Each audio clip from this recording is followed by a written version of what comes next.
Assalamualaikum warahmatullahi wabarakatuh. Salam Sunda Sampurasun.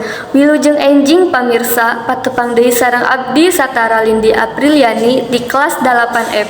Dina waktos ieu abdi bade ngadugikeun warta Sunda anu judulna Kadaharan Khas Bungbulang.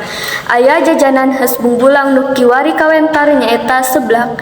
Seblak anu keur his di Bungbulang nyaeta seblak Teh Aisyah. Pernahna di Batu Kutil, ieu warung seblak teh buka ti jam 8 isuk-isuk nepi ka jam 8 peuting. Unikna seblak ieu bisa milih topping, jamur enoki, dumpling, sayuran, endog, tulang, jeung rea-rea deui. Eta warung ngedegna kira-kira sataun ka tukang. Konsep tempatna matak ngirut, aya saung-saung pikeun tempat pelanggan nuang seblak ka eta warung. Wahanana tiis, tempatna merenah, hargana murah, ku kitu loba jalma anu daraptang ngadon jajan seblak ka eta warung.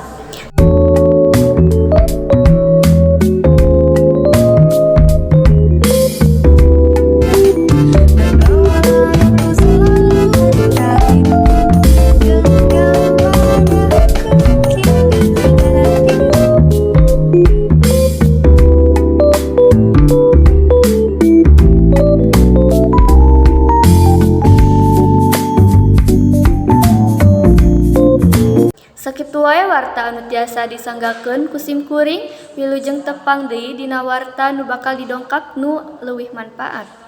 Hatur nuhun anu kasuhun. Wassalamualaikum warahmatullahi wabarakatuh.